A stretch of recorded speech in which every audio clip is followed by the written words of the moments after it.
നെല്ലിയാമ്പതി ട്രിപ്പിലെ വേറൊരു സ്ഥലത്ത് വന്നിരിക്കുകയാണ്. ഒരുപാട് തേയിലത്തോട്ടങ്ങളും കാര്യങ്ങളൊക്കെ ആയിട്ട് അടിപൊളി സ്ഥലമാണ്.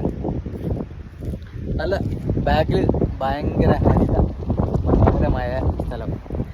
മഴ പെയ്തിട്ട് തലയൊക്കെ ആകെ നനഞ്ഞിരിക്കുകയാണ്. നമ്മുടെ വണ്ടി അവിടെ നിന്ന് ഇങ്ങനെ വന്നുകൊണ്ടിരിക്കുന്നുണ്ട്.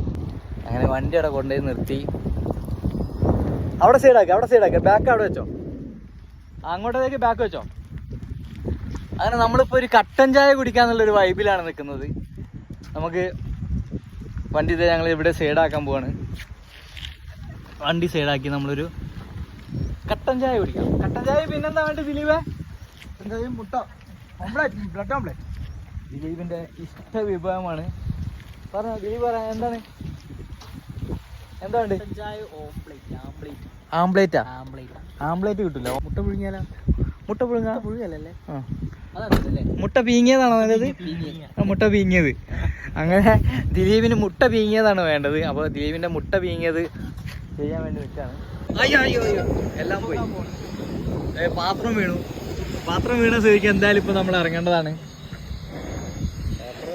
ഇല്ല കുഴപ്പമില്ല. അല്ലടാ, ഇത് പാത്രം വീണ്. പാത്രം ആ കിടക്കുന്നത് അവിടെ തന്നെ വിളിച്ചുണ്ട്. അടപ്പ് വീണ്. സാഹസി ചൂടുള്ളവരൊക്കെ നല്ല അട്ട കയറാതിരിക്കാൻ പ്ലേറ്റ് കത്തി ഗൈസ്. കണ്ടോ ഗൈസ്? കാട്ടിടാൻ വീടാ വെറുതെ ചുമ്മാ ഒരു മുളക് കട്ടിയ അവന് പ്ലേറ്റ് വേണം, എല്ലാം വേണം. ഇതിനൊക്കെ ഏത് കാലത്താണ് ജീവിക്കും? അങ്ങനെ ചായ വെള്ളം തിളച്ചതിലേക്ക് കിട്ടിയോ? അട്ട കടിച്ചിട്ട് ആവുമ്പോൾ ഇങ്ങോട്ട് കയറി വരും. അങ്ങനെ ചായ റെഡി ആയിട്ടുണ്ട്. നെക്സ്റ്റ് അടുത്ത ഷോട്ട് വെക്കാൻ വേണ്ടിയിട്ട് ക്യാമറയുമായി സെറ്റാക്കി വന്നിരിക്കുകയാണ് ഗൈസ്. ചായ 4 ആൾക്കുള്ള ചായ പറഞ്ഞാൽ നമ്മൾ ബാംഗ്ലൂർ ചായയാണ് ഉദ്ദേശിക്കുന്നത്. ഹാഫ് ഉണ്ടാവുള്ളൂ. കോഴിക്കോട് അല്ല, കേരളത്തിലൊരു ചായ അല്ല. എന്താണ് വേണ്ടത്? പാറി പോവാതിരിക്കാൻ വേണ്ടി ക്യാമറ കെട്ടി വെക്കുന്നതാണ്. ഷൂവിന്റെ ലേസ് നൈസായി കെട്ടിയിട്ട് കല്ലിട്ട് കെട്ടിയേക്ക്, അത് കാറ്റം കൊണ്ട്.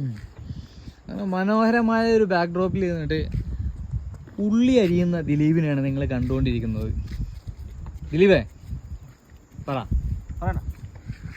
ഓംപ്ലേറ്റ്, ഹോമിൽ വെച്ചുണ്ടാക്കുന്ന പ്ലേറ്റിനെയാണ് ഓംപ്ലേറ്റ് എന്ന് പറയുന്നത്. എന്നാ ആംപ്ലേറ്റ്